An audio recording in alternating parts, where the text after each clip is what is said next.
Hi hello నమస్తే welcome to కీలూస్ నుండి సిద్ధంగా ఉంది సుదర్శన్. అయితే మొత్తం మీద కల్వకుంట్ల కుటుంబంలో మరో వికెట్ పడిపోయింది. రెండో వికెట్ అవుట్ అయిపోయింది. అయితే ఈ రెండో వికెట్ ఎవరు అనే దానిపైన ప్రధానంగా ఇప్పుడు చర్చ జరుగుతూ ఉంది. అయితే కల్వకుంట్ల కుటుంబంలో ఇట్లా ఎందుకు జరుగుతూ ఉందంటే ఇది కర్మఫలం అని చెప్పేసి కొంతమంది ఏది వేద పండితులు చెప్తా ఉన్నారు.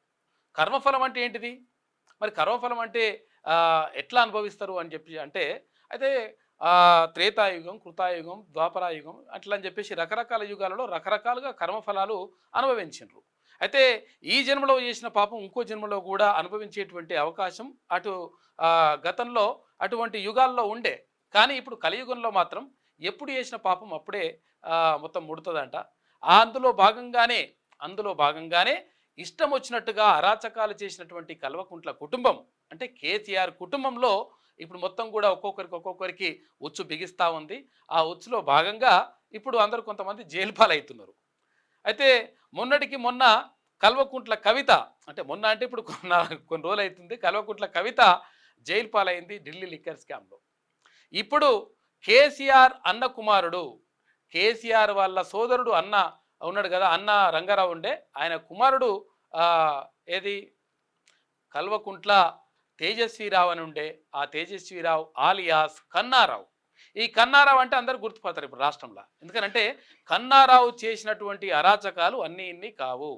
కన్నారావు మొత్తం కూడా కనిపిస్తే కబ్జా కార్యక్రమాలు చేపట్టిండు అనేది ఆరోపణలు ఉన్నాయి. అయితే ఈ నేపథ్యంలో నాకు ఇష్టం, నాకు ఎవరు కూడా ఎదురులేదు, నేను ఏం చేసినా కానీ చెల్లుతుంది అని చెప్పేసి ఇష్టం వచ్చినట్టుగా రాష్ట్రంలో చాలామందిని అంటే కొన్ని వందల వేల మందిని బెదిరించినట్టుగా కన్నారావు మీద ఆరోపణలు ఉన్నాయి. అయితే కేసీఆర్ అన్న కొడుకు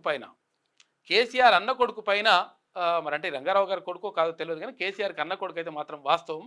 కేసీఆర్ అన్న కొడుకు అయినటువంటి కన్నారావు మీద అయితే ఇటువంటి ఆరోపణలే కాదు చాలా కూడా మరి గతంలో వచ్చినాయి. అయినప్పటికీ కేసీఆర్ ముఖ్యమంత్రిగా ఉండ్రు కాబట్టి ఎవరు ఏం చేయలేకపోయినరు.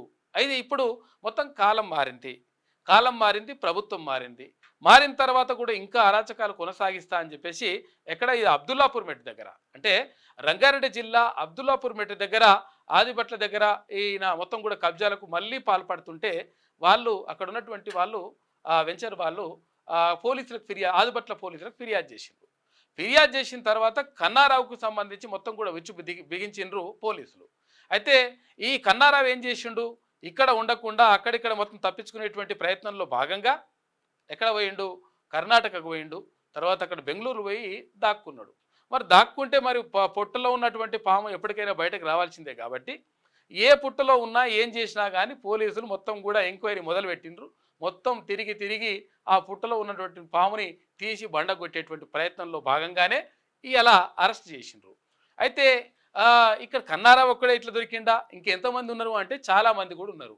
అయితే ఇక్కడ ఏది వెలమ సామాజిక వర్గానికి చెందినటువంటి అధికారులు మొత్తం కూడా వాళ్ళు అరాచకాలు సృష్టిస్తూ మళ్ళీ ప్రభుత్వాన్ని తీసుకురావాలి, ఏదేమైనా వేయాలి, చంపాలి, లేకపోతే ఇష్టం వచ్చినట్టుగా కేసులు పెట్టాలని చెప్పేసి కొంతమంది ప్రయత్నం చేసిండ్రు. అందులో ప్రభాకర్ రావు ఇరికిపోయిండు, అందులో ఇంకా భుజంగరావు ఇరికిపోయిండు, అందులో తిరుపతి ఇరికిపోయిండు, ఇట్లా చాలామంది ఇరికిపోయిండ్రు. అయితే ఏది ఏమైనప్పటికీ ఈ కర్మఫలం అనేటువంటిది ఆ కుటుంబాన్ని వెంటాడుతూ ఉంది. ఎవరైతే తప్పు చేసినరో ఆ తప్పు చేసిన వాళ్ళని ఈ కర్మఫలం వెంటాడుతూ ఉంది. చేసినటువంటి కర్మకు శిక్ష అనుభవించాల్సిందే. అయితే ఈ కలియుగంలో ఏముందంటే ఇక్కడ ఇన్స్టంట్గా ఎప్పటికప్పుడే అంటే ఒకవేళ పాతకాలంలో అయితే వేరే యుగాలలో అయితేనేమో ఇప్పుడు ఈ జన్మలో శిక్ష అంటే పాపం చేస్తే వచ్చే జన్మలో శిక్ష పడుతుండే. కానీ ఇప్పుడు కలియుగంలో మాత్రం ఎప్పుడు చేసిన శిక్ష అప్పుడే అనుభవించాలన్నట్టుగా ఎవరు చేసిన కర్మ వారనుభవించరా విశ్వదాభిరామ వినురవేమ అన్నట్టుగా కన్నారావు కథ మొత్తం కూడా ఇట్లా వచ్చిందనమాట. కాబట్టి కల్వకుంట్ల చంద్రశేఖర్ రావు మాజీ ముఖ్యమంత్రి కుటుంబంలో ఒక్కొక్కరు ఇప్పుడు రెండో వికెట్ పడ్డది, ఒక్కొక్కరు లోపలికి వెళ్ళేటువంటి పరిస్థితి ఉంది అని చెప్పేసి విశ్లేషకులు అంటున్నారు. అది వాస్తవంగా జరుగుతున్నటువంటి పరిస్థితి. మరోవైపు ఇక్కడ హరీష్ రావుకు సంబంధించి ఇక్కడ రంగనాయక సాగర్ దగ్గర భూ కబ్జా చేసిండు, తర్వాత రైతుల భూములను లాక్కొని మొత్తం కూడా అన్యాయం చేసిండు అనేటువంటి ఆరోపణలు కాదు, వాస్తవాలని కూడా అక్కడ చక్రధర్ గౌడ్ ముందుకు తీసుకొచ్చి పెట్టిండు. ఇప్పుడు ఇక్కడ ఇది ఇట్లా జరుగుతుంటే తర్వాత ఇది కేటీఆర్కి సంబంధించి ఇక్కడ ఫోన్ ట్యాపింగ్ వ్యవహారం అంతా అక్కడ జరుగుతూ ఉంది. తర్వాత దీంట్లో కేసీఆర్ కూడా ప్రమేయం ఉంది, అంటే బీఆర్ఎస్ పెద్ద తలకాయ ఉంది అని చెప్పేసి చెప్తా ఉన్నారు. ఆ పెద్ద తలకాయ ఎవరు అంటే కేసీఆరే. కాబట్టి ఇదంతా కూడా ఆయన కుటుంబానికి మొత్తం కూడా ఉచ్చు బిగిస్తున్నటువంటి పరిస్థితి కనిపిస్తూ ఉంది. మరోవైపు సంతోషరావుకు సంబంధించి ఒక తీరు ఒక లెక్క, మొత్తం కూడా ఆ నలుగురు కాదు ఆ ఐదుగురు, ఆ ఐదుగురితో పాటు ఆయనకు ఐదుగురికి సహకరించినటువంటి అందరూ కూడా జైలుకెళ్తున్నటువంటి పరిస్థితి ఈ కర్మఫలంలో కనిపిస్తూ ఉంది. కాబట్టి యదా యదా హి ధర్మస్య గ్లానిర్భవతి భారత, అంటే ఇట్లా మొత్తం కూడా జరుగుతూ ఉంది. పవిత్రాణాయ సాధూనాం వినాశాయ చతుశ్రుతాం ధర్మ సంస్థాపనార్థాయ సంభవామి యుగే యుగే. ఎప్పుడైతే ఇట్లా అన్యాయాలు జరుగుతుంటాయో ఈ ధర్మ సంస్థాపన కోసం ఇక్కడ ఎవరో వస్తుంటారో ఇటువంటి వాళ్ళని లోపలేస్తూ ఉంటారు. అందులో భాగంగానే ఈ కన్నారావు అంటే గిరణే, ఈయన కేసీఆర్ అన్న కొడుకు, ఈయన లోపలేసేసారు. కథ ఈడికి వచ్చిందనమాట. భూ కబ్జా కేసులో కల్వకుంట్ల కన్నారావు అరెస్ట్. బీఆర్ఎస్ అధినేత మాజీ సీఎం కేసీఆర్ అన్న కొడుకు కల్వకుంట్ల తేజేశ్వరరావు అలియాస్ కన్నారావు అరెస్ట్ అయ్యాడు. మన్నెగూడలో భూ కబ్జా కేసులో మంగళవారం ఆదిపట్ల పోలీసులు కన్నారావును అరెస్ట్ చేశారు. ఈ కేసులో ముందస్తు బెయిల్ కావాలని కన్నారావు వేసిన పిటిషన్ని హైకోర్టు రిజెక్ట్ చేసింది. 2 సార్లు ముందస్తు బెయిల్ కోసం ప్రయత్నం చేసిన కన్నారావుకు హైకోర్టు షాక్ ఇవ్వడంతో అరెస్టు తప్పలేదు. మన్నెగూడలో భూ కబ్జాకు యత్నించిన కన్నారావుతో పాటు మరో 38 మంది పైన 147, 148, 447, 427, 307, తర్వాత 436, 506, రెడ్ విత్ 149 ఐపీసీ కేసులు నమోదు చేసిండ్రు పోలీసులు. రంగారెడ్డి జిల్లా అబ్దుల్లాపీర్మెట్ మండలం మన్నెగూడలో సర్వే నెంబర్ 32/R యూయూలో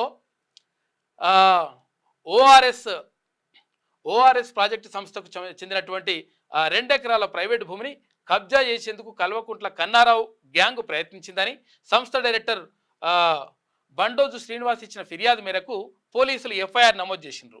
ఇక కన్నారావు మార్చి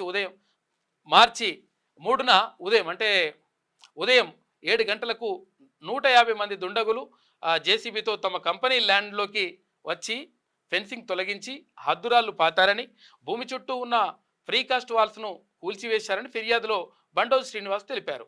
దీంతో పోలీసులు కేసు నమోదు చేసి దర్యాప్తు చేస్తూ ఉన్నారు. ఇది పరిస్థితి.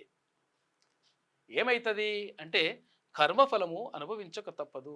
కాబట్టి ఎప్పుడైనా కానీ ఈ కల్వకుంట్ల కుటుంబంలో ఒక్కొక్కరికి మొత్తం మీద ఉచ్చు బిగిస్తూ ఉంది. అందులో భాగంగానే 2వ వికెట్ పడిపోయింది. అదే కల్వకుంట్ల కన్నారావు.